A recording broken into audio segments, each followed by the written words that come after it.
And welcome to Behind the Headlines, the first Byline Times Behind the Headlines of this new year.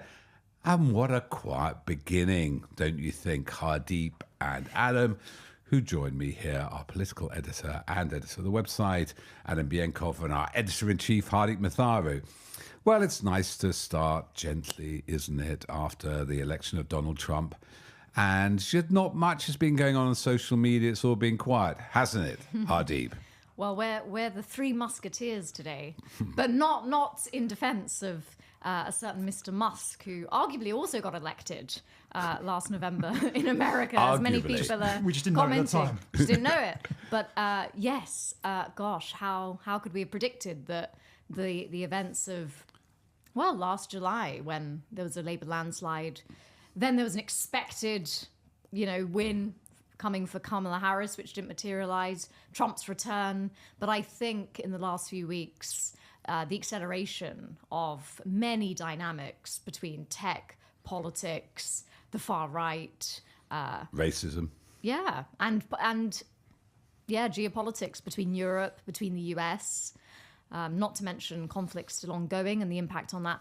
Yes, could never have predicted that we would have launched back into the new year in somewhat Launched chaos. like Tesla Chaos. or a Disruption. SpaceX thing that doesn't quite land as you expected with the SpaceX rockets, which comes down and blows up the launch pad. But lots of disruption. So to be I want to sure. ask Adam what he makes of the last, but just to say, we'll be talking about the politics of this for the UK and about the media aspects. So, Adam, have you had a nice, relaxing beginning of 2025? Normally, the start of January is a quite sleepy period politically. We're only a week in, and we're already talking about Trump invading Greenland. and the Bay of Mexico and the becoming Bay- the Bay of America. Yeah, and we've got the richest man in the world trying to literally buy out British politics. So it's been an insane start to the year so far, really. I mean, it started in it. Was that before Christmas? I can't remember. This sort of melee, this I think of it as a cyclotron of craziness on Twitter that he was, or X, that he was offering to fund Farage or the Reform Party 100 million, and there was this company set up, and now he's fallen out. So it happened so quickly on social media. He's fallen out with Farage, hasn't he? Well, it appears that he demanded that Nigel Farage rode behind Tommy Robinson and potentially brought him within the fold. Nigel Farage initially refused to do so and got a lot of credit from some areas for doing that. However, he seems to be sort of rowing back on that over the last 24 hours. He's now, on his GB News show, he was saying that he's not sure why Tommy Robinson has been kept in solitary confinement, and he's not even sure why he's in prison. So he hasn't read our laws about contempt of court, I assume. I assume not. And so it does seem like he's rowing back on his supposedly principled objection to Tommy Robinson that he's held over the years. Maybe worth pointing out to any audience member who's not aware of Tommy Robinson, real name Stephen Yaxley Lennon, doesn't quite sound so working class, does it? He has multiple convictions for fraud, for affray. He is a criminal. I mean, is in prison now. I don't think there's any risk of defamation of a man whose reputation can't really be tarnished. It's extraordinary that this man is being put forward by Musk, along with somebody else stepped forward who wanted to become Prime Minister of Britain. Did you see that? Somebody else who's actually being investigated for child trafficking, and various other things in Romania. Andrew Tate is Andrew another. Tate, yes. There's a lot of grifters that we're going to be talking about over It's Griftmas. Yeah, happy Griftmas. But yes, it's quite extraordinary, and the fact that we're even discussing whether or not Tommy Robinson should be in prison, whether or not he's a political prisoner, it just shows how far things are shifting. And there was a briefing today after Prime Minister's questions with Kemi Badenoch's spokesman, and he was asked directly, does Kemi Badenoch believe that Tommy Robinson should be in prison?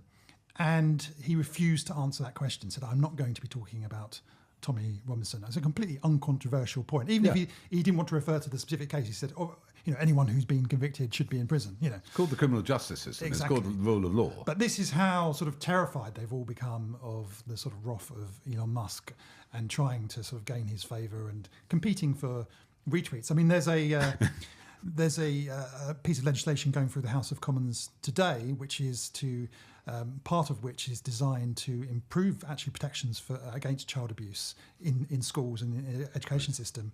and the Conservative Party are trying to vote it down in order to insert a wrecking amendment on launching an inquiry. But the effect of that wrecking amendment would be to scrap the entire bill if it were to pass. And this is entirely to get the favour of Elon Musk and to get some retweets. It's just remarkable, really.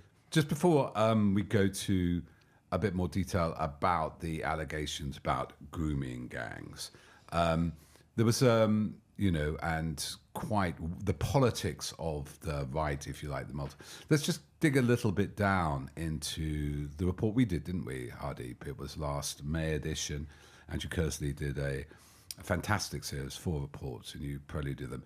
And it's about how the far right was exploiting those grooming. Just before we get to that, Hardy, worth noting, there was a child abuse inquiry, wasn't there, Adam, of which one of the recommendations under the Conservative Party was mandatory reporting.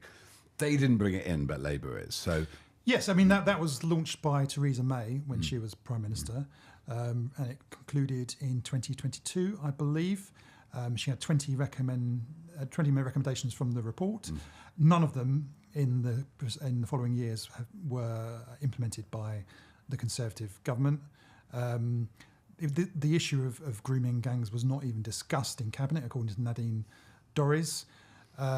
We heard from Kemi Badenoch's spokesman today that he could not give any examples of her raising it either in the House of Commons or internally, privately inside government. But now suddenly, after Labour have been in for a matter of months, the Conservative Party and the Conservative leader, suddenly this becomes the number one issue in the country. I don't think it really holds up particularly well. So just going back to that, this has been ongoing for quite a while. In fact, one of Andrew Kersley's reports saying the constant re-upping, weaponisation of historic abuse, especially over where the perpetrators seem to come from an ethnic minority background, has been a key strategy of the right for quite a long time. Can you quickly summarise Andrew's findings there? Yeah, I'll come on to Andrew's findings. I think what's really interesting about this is taking a step back, because the way we're talking, it'd be really easy to forget that the Labour government was elected by quite a majority just in July, and yet we're in a very different situation, because what's dominating all the headlines and the BBC, the talk radio, the GB News, the papers, is this notion of Keir Starmer being criticised by Elon Musk. It's the grooming gangs at the moment, but there have been a number of other sort of campaigns, I guess, by the media, the farmers' protests is one example. And I guess the context of all of this is important.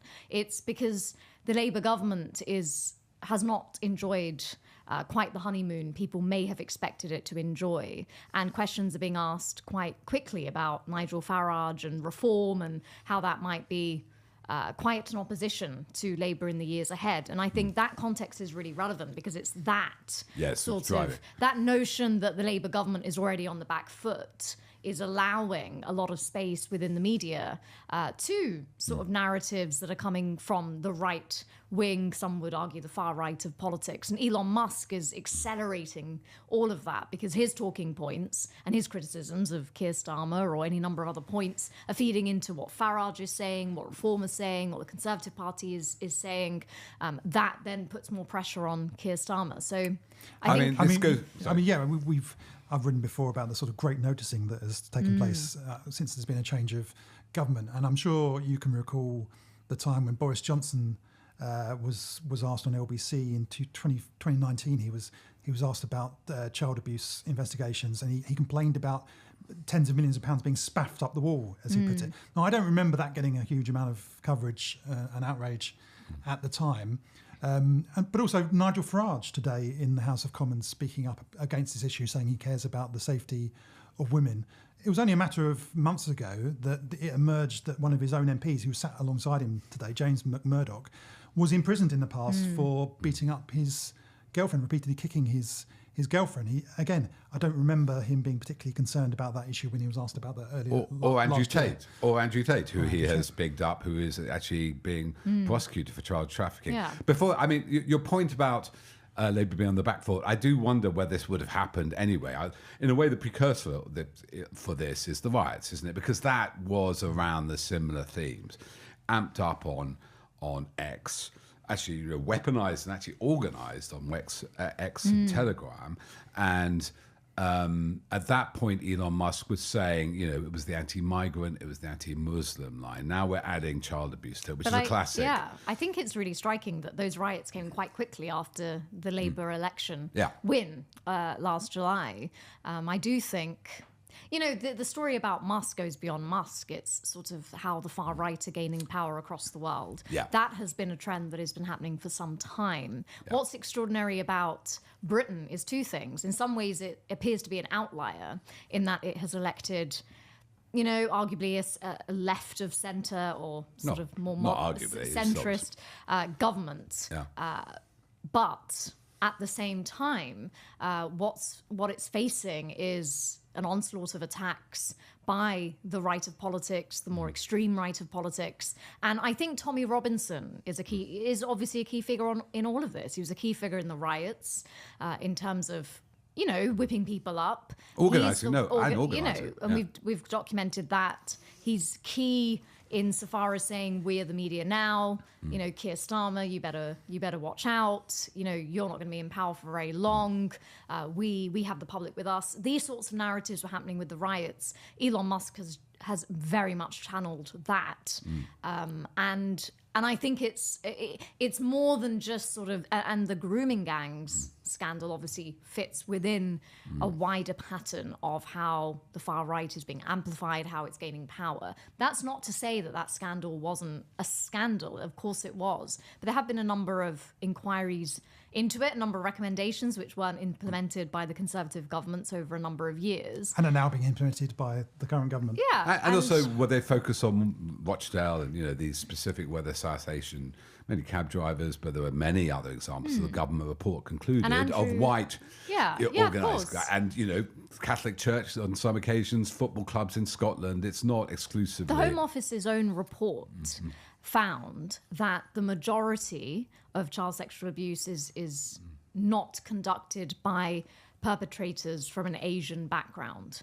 I think in terms of on-street grooming, that has, we have seen, gangs of Asian men who've been the perpetrators. But the Home Office's study didn't say that all the perpetrators come from this particular background. And what Andrew Kersley's investigation for us showed last year was that this very issue is being exploited and weaponized by the far right, with the specific example that survivors of child sexual abuse who haven't been supported with ongoing, counseling, psychological support and resources into public services, they have been targeted by far right individuals and groups, offering them money, counselling, just anything to help them and these survivors then realising later that these individuals or groups are actually sort of using the grooming gangs, Asian grooming gangs, Muslim grooming gangs narrative to further far right aims. Yeah. So can you maybe much clarify more those complex. aims? Yeah.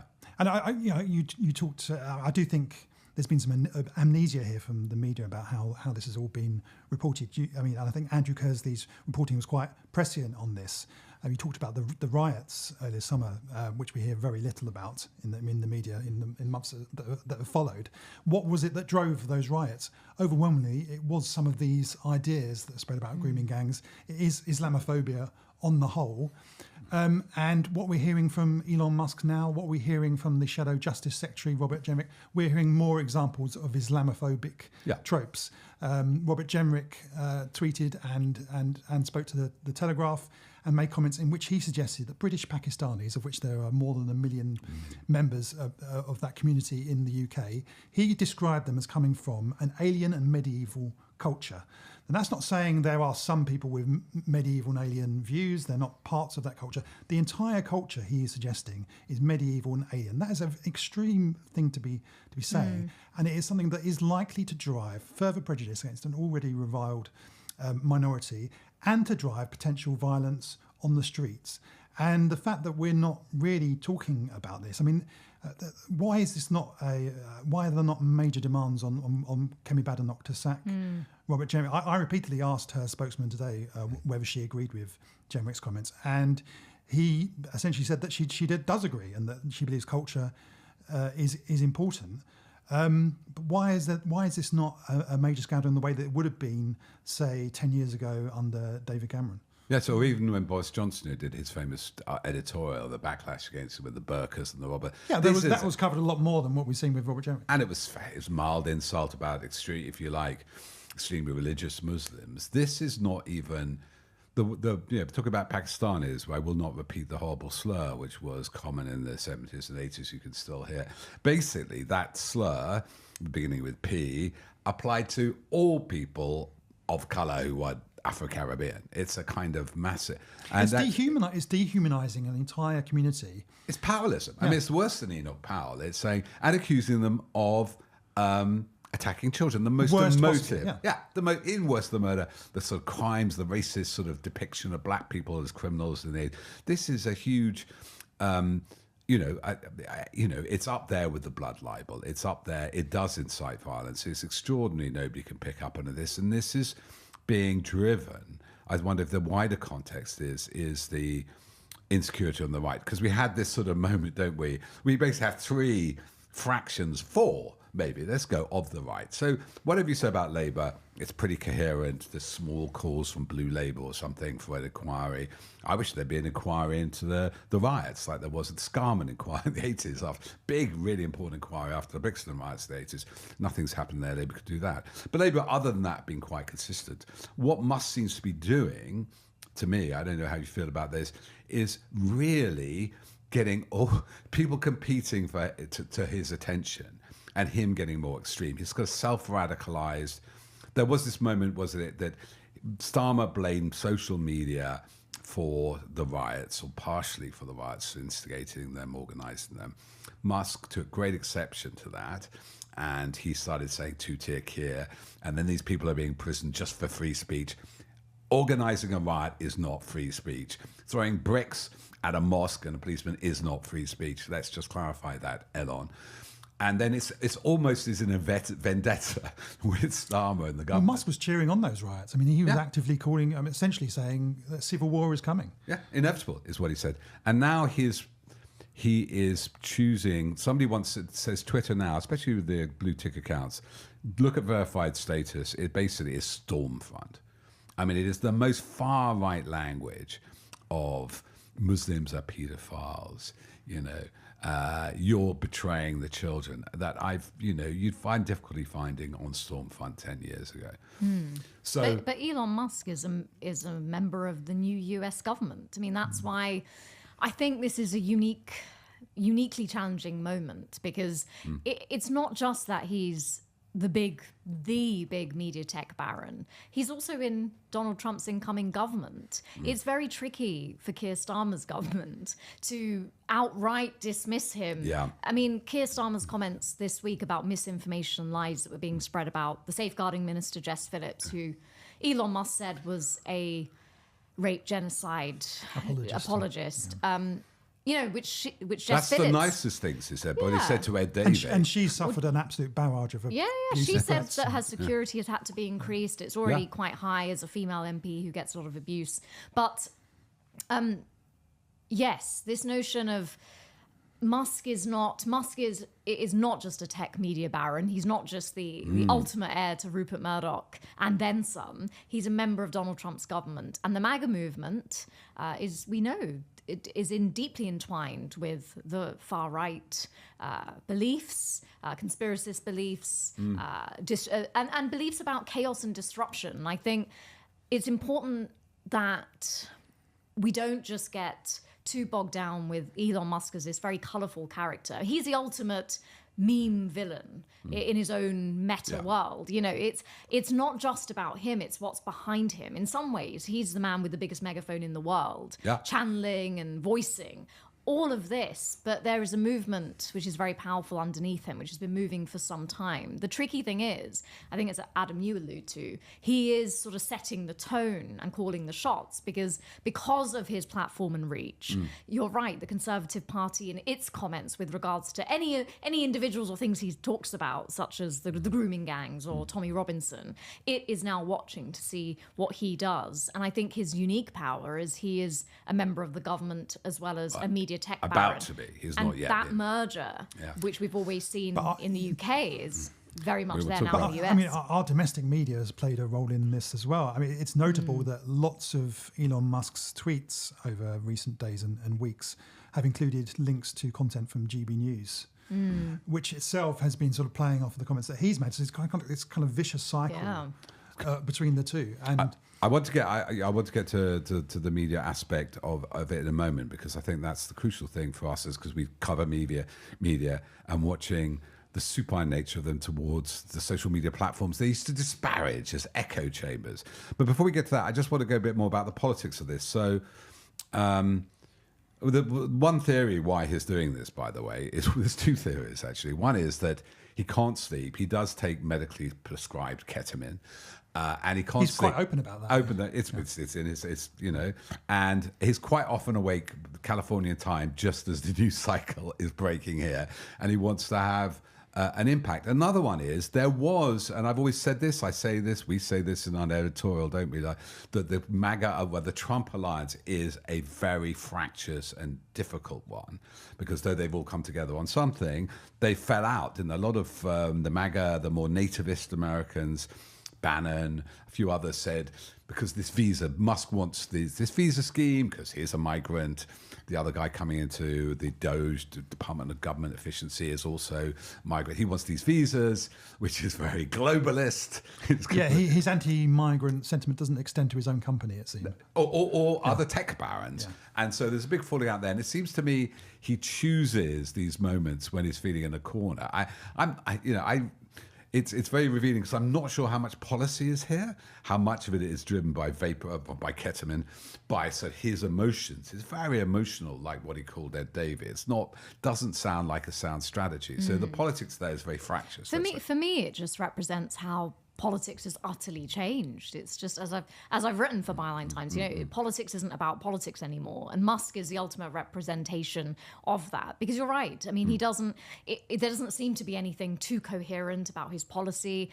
Just after meeting Farage and Nick Candy, he then went against Farage and said he doesn't have what it takes, and Reform Party needs a new leader. There is a lot of chaos and disruption, which Musk is the figurehead for. But I think that's just emblematic of a deeper shift that has happened, which is, as I've written about, it's a mixture of politics not being seen as politics anymore. It's become this channel for people's more emotional, visceral, psychological needs, which aren't being met elsewhere. That, to some extent, has always been the case with politics, but the tech revolution, which is rolling all around us, which Carol Cadwalder has explained many times to people, is like the revolution of our times, which is too big for us to even recognize. That has changed everything. So now social media allows everyone to exist in their own alternative worlds. And make money out of it, Hardeep. And then you have tech merging with politics.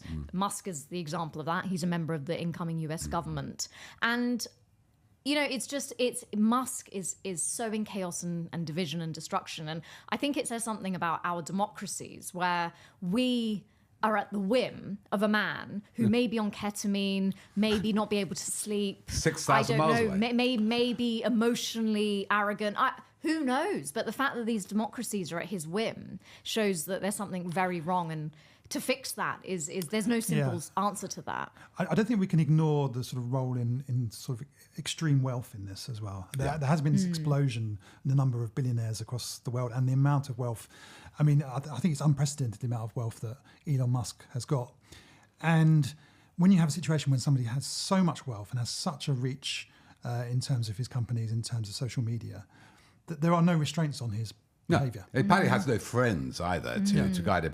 Just to focus, because I want to get on the media side of this a bit more later, but just So, why is there nobody to stand up to him on the right? I mean, we've been very critical of Keir Starmer on many occasions, seen me a bit supine, a bit cautious, but he has I think he made a good speech after the riots, and he made a good speech in defence of Jess Phillips.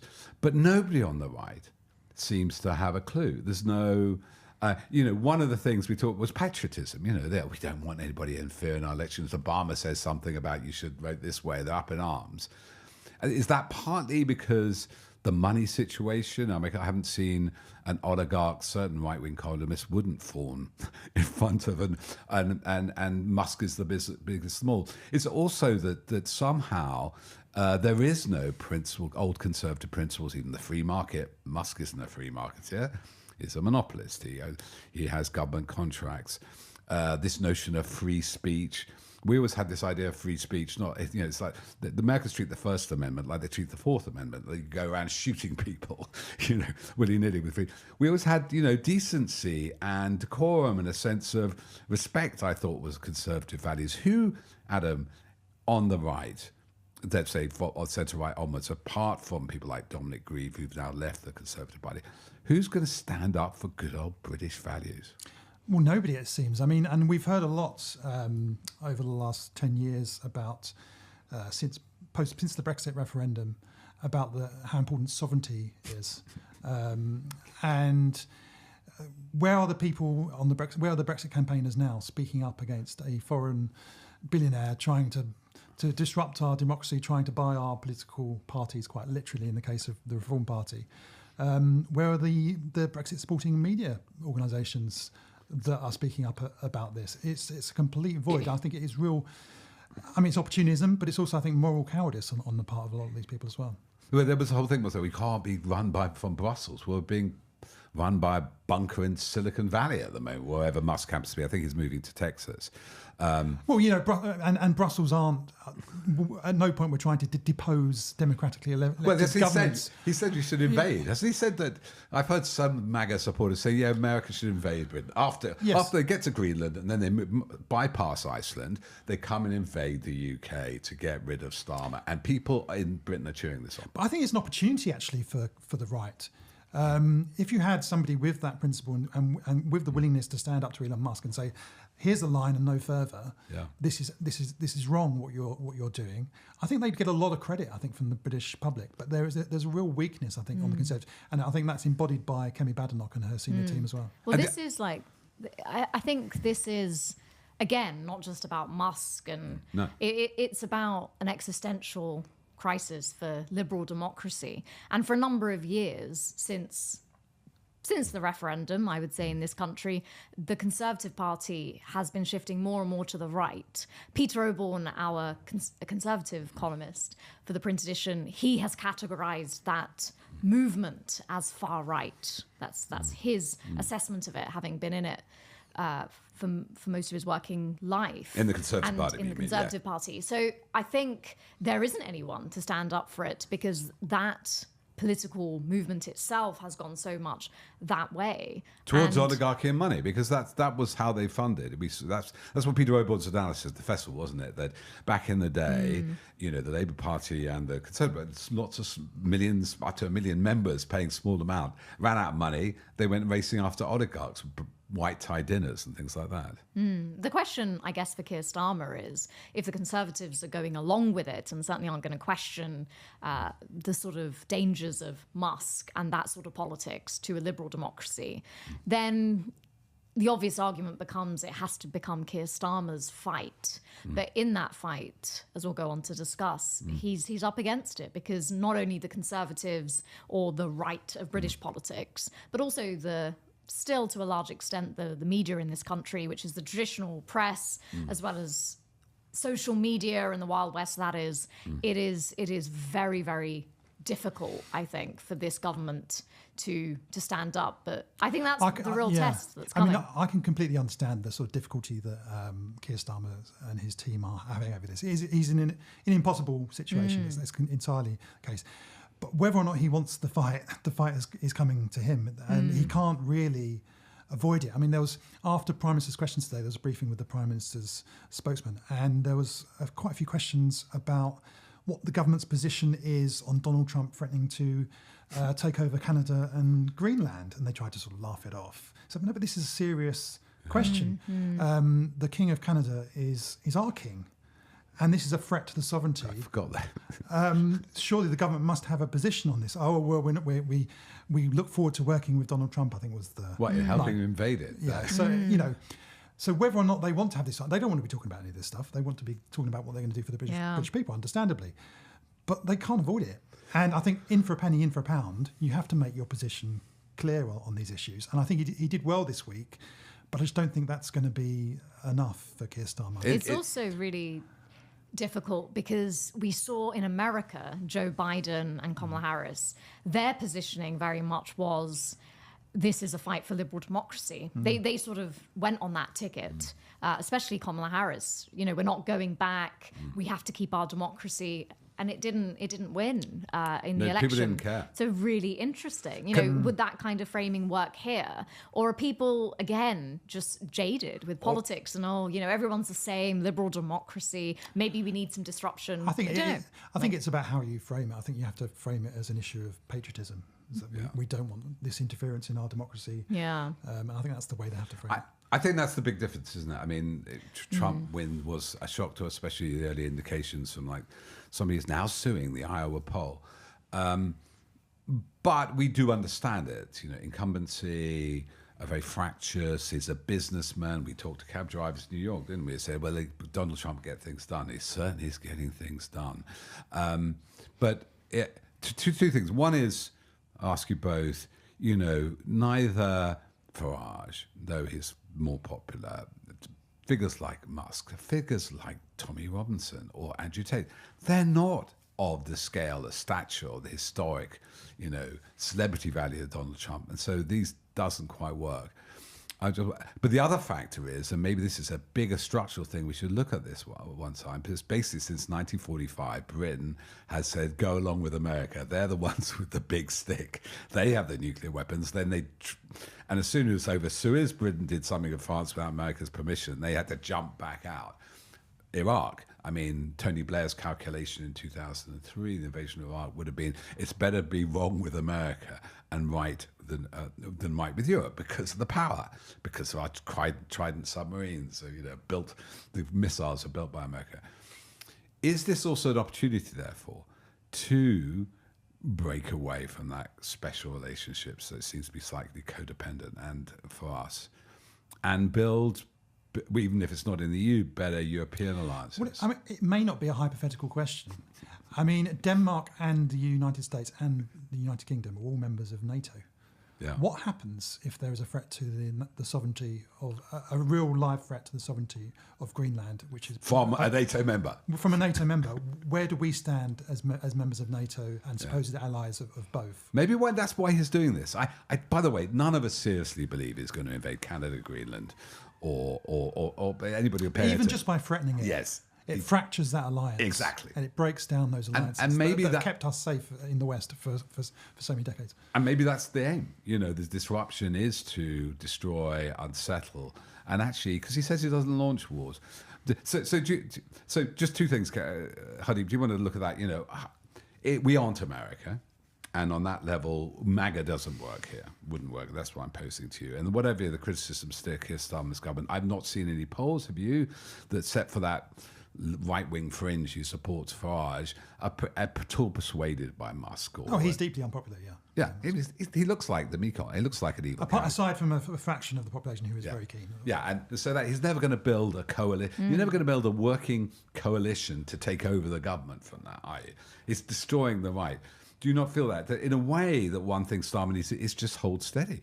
Let the right fight it out. As I said, the four different factions: Tommy Robinson, Farage, Badenoch, and Jenrick. It seems to me that's the fight is still an ongoing fight between Jenrick and Badenoch, and they're all competing for the same market. I think for me, it comes back down to some of the conversations we had before the general election last July, talking about whether an incoming Labour government could be truly transformative for the country. And I think what we've seen so far is not that. It is to hold steady, actually, to not challenge too much the status quo. And by that, I don't mean the entire liberal establishment. I just mean in terms of sort of bread and butter principles that we thought would be looked at as soon as the Labour government came to power, such as party funding, electoral integrity, internet issues regulation, like this have not happened. Least of all, media reform and any notion of looking again at press abuses. So I think in some ways it is holding steady, and I'm not sure that's good enough whether that is enough. Because what I always come back down to is, I think you're right in terms of who knows the chaos that will tear all these factions on the right apart. But we should never underestimate or overlook the fact, and it's a fact, that Nigel Farage led a campaign for a number of years in this country. He made it into a mainstream issue. I'm talking about Brexit. Our exit from the EU. He took that from a fringe to a mainstream issue. He has openly, on record, told the BBC that the way he did that was by associating immigration with the EU, and he knew if he could associate them, make that a mainstream issue, it would happen. He is arguably one of the most successful politicians of our times. He is a politician. I think he is much smarter, and than we would like to think. And I don't have to agree with his politics. And I'm not sure that some of this chaos isn't already factored in to some sort of wider strategy, which is to sow enough division and to cause enough distraction that enough people in this country will end up with a message that the Labour government came in, they didn't really do anything about all the things they said they'd fix. I have a feeling that in itself is significant for people. We've had it's really cold weather at the moment. We've had the winter fuel allowance cut. I think that has impacted people. Adam, you were saying to me yesterday, a lot of measures that the Labour government wanted to announce around the NHS, the headlines haven't been dominated by that. It's been about Musk and the grooming gangs. So I don't know whether holding steady is enough, because I think we consistently underestimate the powers that be on the right. They are clever. They know how to channel how politics has changed. And I'm not saying this to be pessimistic. I just think it's sort of being pragmatic about it. Because, Farage has been the ultimate successful politician, I would say, in the last decade in this country, if not more. I think it's an excellent point, Hardeep. And I agree with Peter. I think if you're Keir Starmer and his team right now, you're looking at what's going on with the Conservative Party and Reform and Elon Musk, all rats in a sack. And you're thinking, fantastic, the right-wing vote is going to be split in 5 years' time, and we'll hang on to power. But I think you're absolutely right to put your finger on the fact that we don't know where this is leading, and we don't know by the news headlines being dominated day in, day out, week in, week out by things like grooming gangs and whatever the next big kind of culture war topic. I mean, we spoke a lot about culture wars sort of pre-election, and they didn't really work. Yeah. I think part of the reason they didn't really work pre-election is because you had a Conservative government that it wasn't in their interests really. Now you've got a Labour government. A lot of these kind of culture war topics they're a lot more. They can cause a lot more damage to the government because they're more potent. You've got a lot more potent. You've got a centre-left government, and you have to also factor in one of the other things that we're not talking about today, really, despite it actually being very significant, is that the cost of borrowing, the cost of gilt, has now gone up to the highest level since the economic crisis in the UK. Now that means at the spending review this year, it's likely that we're going to have the Chancellor, unless they decide to announce a load more tax rises, and they said they're not going to do that, there's going to be significant further cuts to public spending. And so you could have a situation where the UK economy continues to deteriorate. You're having cuts to public services after saying they're going to end austerity. You've got a Conservative Party and a Reform Party attacking them on all of these other issues.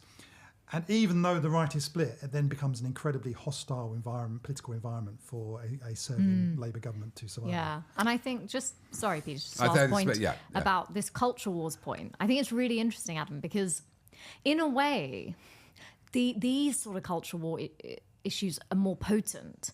We've kind of What has lost traction, perhaps, arguably, is, debates about the Union Jack flag or sort of, diversity, or what the grooming gangs and the riots and immigration. These were always the original culture war issues. I think what we saw in terms of the last Conservative governments and GB News, there was a whole layer of issues that arguably the British public didn't see as priorities, because they didn't want like toilets and things like this. Well, yeah, because they didn't want to talk about immigration because their record was which was Can I, a voice of dissent, right? So yes, it's always important, Peter. And it's good to follow the comparison with America and the UK on this level. So, they stirred up this huge sort of insurrection in August or July, August for the riot, which was kind of, we saw the figures would dry run for what would have been an insurrection had there been a close vote and Kamala Harris got in. It ended up with 1,000 people. Fortunately, nobody injured, property damaged, 1,000 people banged up. And they've gone through the courts, it's whizzed through the courts. Communities came and cleared up the mess after the mosque. And I think the difference is this, and we've talked a lot about this, material wealth and a sense of purpose and cohesion about America compared to the UK. America's doing really well. They don't believe it, but they're doing really well financially. Obviously, it's the average is doing well. A lot of rich people made a lot of money, and the average wage is not that great, and prices are up. But there's a sense of, we talked to Brian Klass, the sociologist and writer, say during COVID how little social cohesion there was in America and how much social cohesion was here. So we're not getting like Trump over here. Trump is going to pardon the rioters, insurrection. And, we don't have that system. I don't think we have that social ethos, the cohesion at a social level. Cohesion is very strong in the UK compared to other countries around the world. We're actually a model for integration in this country in a way that America simply isn't. So there are reasons to be optimistic. Yeah, and it's much more ghettoized. It's very difficult these days, I'd suggest, though obviously it's a person of colour, Hardeep, you may disagree, so many people of colour have integrated and spread, so we don't have the ghettos, much more distributed populations, professions. It'd be very hard to get people out with torches, knocking on the doors, except this criminal fraternity and far-right group. A lot of them got banged up. The stoking the car, it worked in terms of the EU as an administrative thing, but this is going to quite clear-cut Islamophobia particularly, which a woman in Oldham isn't necessarily going to vote for the way she might have voted for Brexit. Anyway, question. But I think we sort of have to sort of put to one side the political implications and the kind of social implications. Yeah. If you're a British Pakistani living in the UK and you've got the Shadow Justice Secretary saying you're an alien and you're medieval and all the rest of it, and you've got Elon Musk and Reform Party echoing those sentiments, and it's on the BBC every day and it's on the front pages of newspapers, you're going to feel like you're completely under siege. And a lot of that successful integration, despite what you may read in the papers, actually Britain is quite a model for integration. A lot of that does come under threat when you have that kind of environment that people are living in. Yeah, I also think we've always been a cohesive country by and large.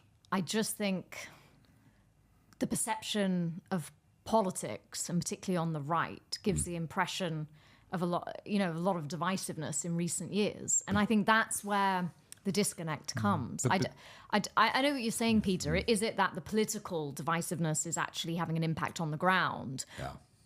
Perhaps not. I don't know. I haven't got any statistics or evidence to back that up. But I think there's something about even having people in positions of power, such as Robert Jenrick, Kemi Badenoch, Nigel Farage. Let's not forget the reform activists who were filmed undercover by Channel 4 just before the election, calling Rishi Sunak a Paki.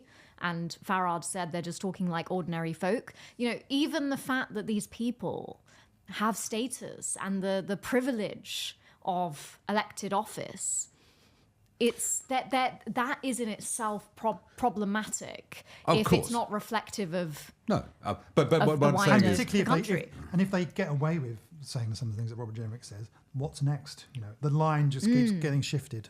And I couldn't agree with you guys more, but I'm just thinking an essay we wrote before well before the election, maybe 2 years, where Johnson was still in power, about how powerless, oddly enough, put forward by people like Priti Patel and Suella Braverman, was now the de facto default position of the Conservative Party. And Peter Oborne has said what they're saying now is worse than Rivers of Blood. It's worse. But the public did reject it, right? And it seems to me that this roils about so quickly. It is like vaporware, it will evaporate. But again, we shouldn't debate. We're not predicting the future, and obviously, and Adam, very good point. Anybody on X, or even watching the BBC, certainly, and let's get to them now, reading the Spectator or the Telegraph, would have every reason to fear, because the kind of Islamophobia peddled by Alison Pearson and Douglas Murray is now mainstream fare. Should we talk about that then? So, Adam, you're going to write for the next edition of Byline Times, which will go to the printers next Thursday and be in the shops the week afterwards. You're going to look at how Musk has roiled the media.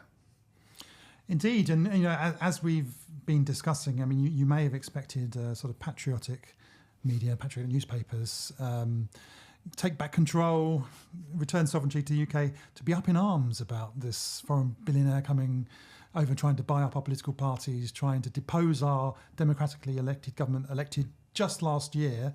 Not a bit of it. I mean, anyone looking at the British press, the front pages, in particular papers like the Daily Mail, the Express, and the Telegraph over the last, and the Times to a certain extent as well, the Sun as well today, completely echoing the sentiments of Elon Musk on these issues, repeating his demands on the grooming gang inquiry, encouraging him to invade, or not quite to that depth, but it is remarkable that they're so quick to rush to the aid of someone like Elon Musk, who, as we have discussed, is not a popular figure with the British public. So, the old excuse that they're just following what their readers think is not the case in this.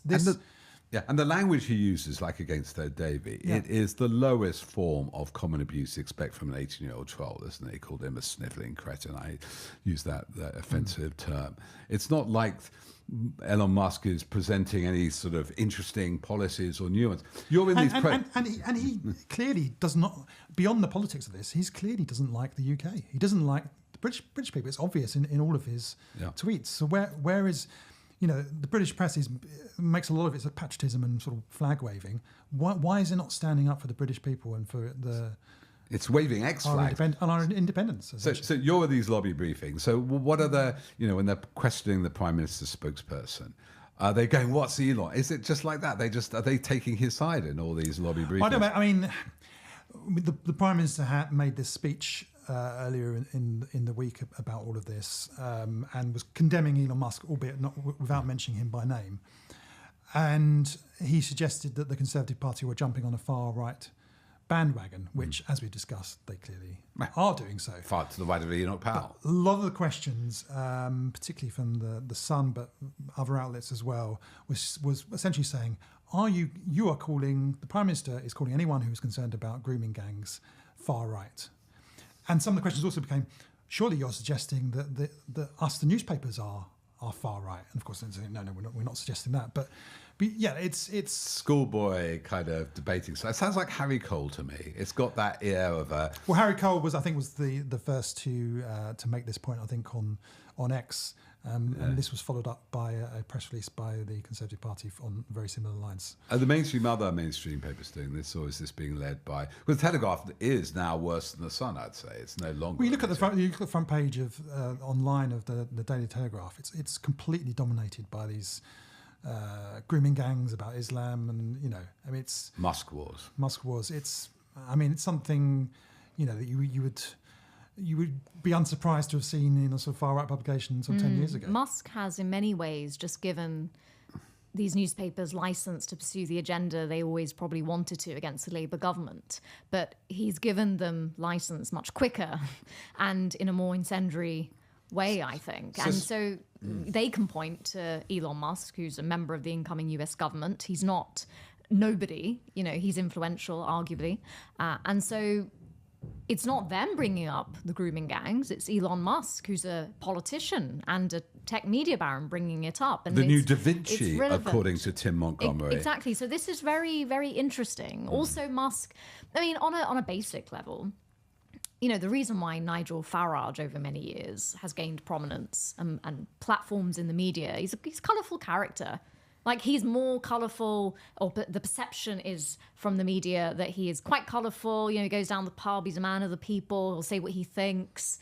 I think certainly with Trump, but also with Musk, you know, he's a colourful character. He spices things up. I mean, it's more interesting to report on what Musk is saying or claiming, and then it is the NHS waiting times and the priorities of Keir Starmer's government. So I think it's a mix of some venal aims, but also a much darker thing, which is Musk is just providing license for an agenda which was always going to appear eventually with regards to the establishment media and the Labour government. I just think it's appeared much more quickly than we could have expected. I mean, there's always been a sort of, even before Musk became a sort of the kind of public figure is now, there's always been a sort of Muskite element of the media. I mean, you look to somebody like Douglas Murray, who declares himself a friend of Tommy Robinson, or has done in the past. I mean, back when David Cameron was Conservative Party leader, the party cut ties with Douglas Murray because he'd worked with the party in the past. Over his comments about Muslims, he previously said that he would like conditions in Europe to be made harder across the board for Muslims. And he's spoken up in defence of Tommy Robinson, so the Conservative Party distanced themselves from him. Now, fast forward to 2025, and you have the leader of the current leader of the Conservative Party, Kemi Badenoch, speaking up in defence of Douglas Murray and saying he will not be cancelled. I'm a big fan of Douglas Murray. And you have that view, which was previously suppressed under a different Conservative leader, now entering the mainstream. And you see the kind of Murray-type articles popping up all over the place, in The Spectator, obviously, but also in the Daily Telegraph, Daily Mail as well. So it's kind of normalisation of something. I mean, we have this idea that we're sort of on a sort of arch of progress, and we're becoming more tolerant, and we seem to be going in the opposite direction when it comes to a lot of these issues. Yeah, and I think the complexity here is, you know, I don't think Farage would go to the public in the next general election and lead a campaign and stand on a campaign against Muslims. You know, the EU referendum wasn't that explicitly. Implicitly, the vote leave. Of course, and the Breaking Point poster, it was all there. But I don't think... But what was interesting about it was, you know, explicitly, it was about immigration. It was about immigration and the EU. It wasn't about, look at all the Muslim people coming across from Syria. You know, what I'm trying to say it's shifted. is It's no longer that stop the boat. It's become more explicit, I think. Yeah, right. Whereas the kind of Breaking Point poster, there were lots of brown-faced men coming across. There were, yeah. But it was not saying, oh, the Muslims are coming. Right. Whereas now I think it's become much more explicit. Yeah. It's becoming more explicit. So one of my theories but of whether that... Farage is... You know, whether he will rely on sort of the political water shifting around him. What I'm trying to say is, I think it is becoming more explicit, but I think there's also, it is and it isn't. No, but EDL, sorry, let's be clear, Tommy Robinson came to fame as a criminal. He had a criminal record leading the EDL, which is specifically Islamophobic party. It wasn't anti-immigration. And by glomming on to him, and that's his historic agenda, which is supported in Russia. He went to Russia. A lot of the propaganda coming out of Putin's regime is Islamophobic. They are heading that way. We'll be developing that bit of that story as we go on. And as you say, you know, the poor people in the front line of this, we have great sympathy with them. Just a bit more on what you made this analogy with Murdoch, because I think beyond the sort of content of Musk's diatribes, the power he has. So it was calculated. He I think it might be in the editorial or something, but I wrote about it at some point. Calculated that Elon Musk made enough money just in that one re-election, the 100 billion when Trump was elected, his share prices, he could buy Murdoch 6 times over. And so not only do we have somebody who's infinitely more wealthy than Murdoch, infinitely, not infinitely, I mean substantially more. Rupert Murdoch had to go to the back door in number 10, as he often did, from Thatcher onwards and Blair, and he went the back door. We found out about it. He didn't want to boast it. Musk is banging the front door. Rupert Murdoch would try to get legislation changed in his favour, whether it's Sky B or VAT or whatever, but he didn't directly, except maybe set during the policy COVID, himself. set them and take the money. I mean, Elon Musk And be a member of the government. has made most of his money from government contracts. So we are seeing, I'm going to sound my intro up a bit, but my first book about Murdoch in 2012, I wrote about the monopoly problem and the influence on the government and the 24th member of the cabinet. I said, but this is nothing compared to the glaring monopolies we see with tech coming. I mentioned Google, Apple, Facebook. I didn't mention Twitter at that point. And social media monopolies are potentially much larger than the old. 600 million. Yeah. It's not just Musk. You have Meta as well now backing Trump. And Meta saying they will also stop. We maybe get onto that truth. Stop fact checking. Yeah, and there's some other MAGA interests sort of talking about buying up TikTok, and you could have a situation where you have these tech social media sites who are owned by very wealthy billionaires, who every time there's a change of government rows behind the government and change the facts. They will not fact check anything. They will just put lies. And they're talking a lot about free speech. It's not conducive to free speech when the main social media platforms, the algorithm is designed and controlled by people who are not just supporters of the government in the United States, but actually a member of that government itself. That is not conducive to free speech. It's called paid for speech, and literally that's how it works with the verification. If you put provocative content as you get paid, and if you're on the right, and people have met you, get paid a whole lot more. What's your thinking on this, Hardeep? I think that the other thing that Murdoch didn't do, he's not charismatic. No. Man, he's not a meme type villain in his own narrative. He likes to keep private. Yeah, it's quite private, and while he owned these newspapers and could make the case that he could reach members of the public and influence them, I think when you have a tech media baron like Elon Musk, who has 211 million followers and has such a public profile through the platform that he owns, it's much easier to make the case that he could directly influence the public in a way that a man who owns newspapers, that's still still removed. And I think Musk also, again, you don't have to like these people to say that they are charismatic. Charisma isn't just a good type of charisma. It can be an enigmatic charisma. It can be or an evil charisma. Yeah, and there is something quite compelling about this entire story in which, Musk knows he's setting himself up as the villain who took over Twitter and, I've taken all these things away from you liberals. This is all something we've never seen before. Rupert Murdoch was nothing like that. And Murdoch was first and foremost a businessman, Yeah. He would support governments of all different colours, primarily from his own sort of business interests. Yeah.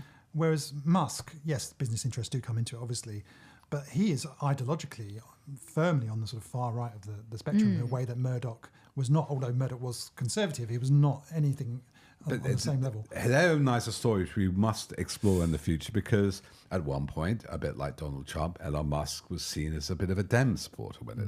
I think what's happened, maybe with this inequality you talk about, Adam, you get these competing elites and a lot of popular immiseration. And also with tech media, everybody's getting radicalized, except, of course, us at Byline Times.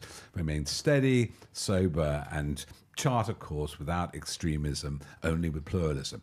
So I think we can end there, unless you've got some last thoughts. I think my last thought is we do need to always go back to this point that Carol Cadwalder always makes about the tech revolution.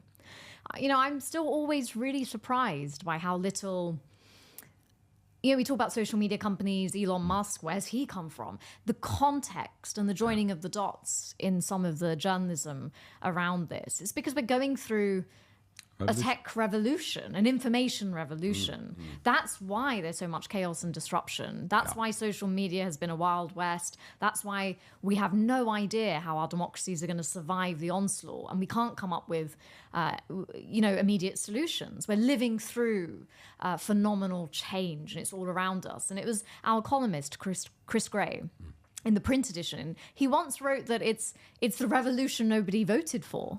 There was no vote where we all elected to have smartphone technology. But it just came because it's the culture that shifts. Yeah.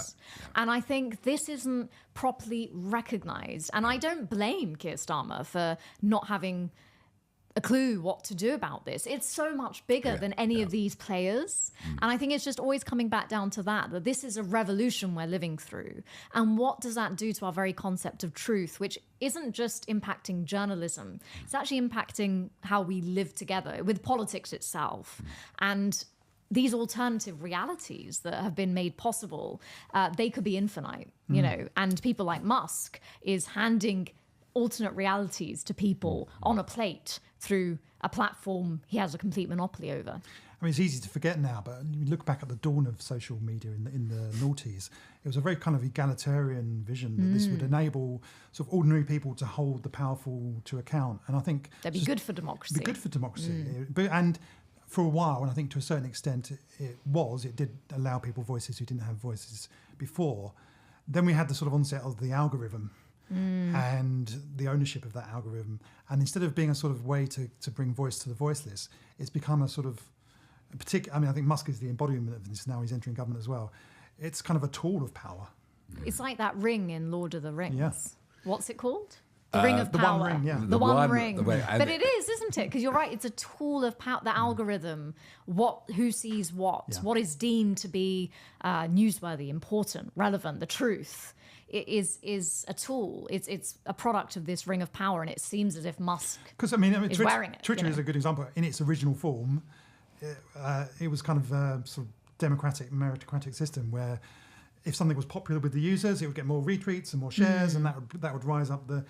But now it can be the algorithm can be tweaked, and you only need to go onto Twitter now, which I increasingly rarely do, just to see just a constant stream of sort of far right talking points of lots of people that you don't even bother to follow yourself. And we use, and in the early days of Byline Times, we very much built our community on Twitter, and we're really happy that a lot of that community has followed us into Blue Sky.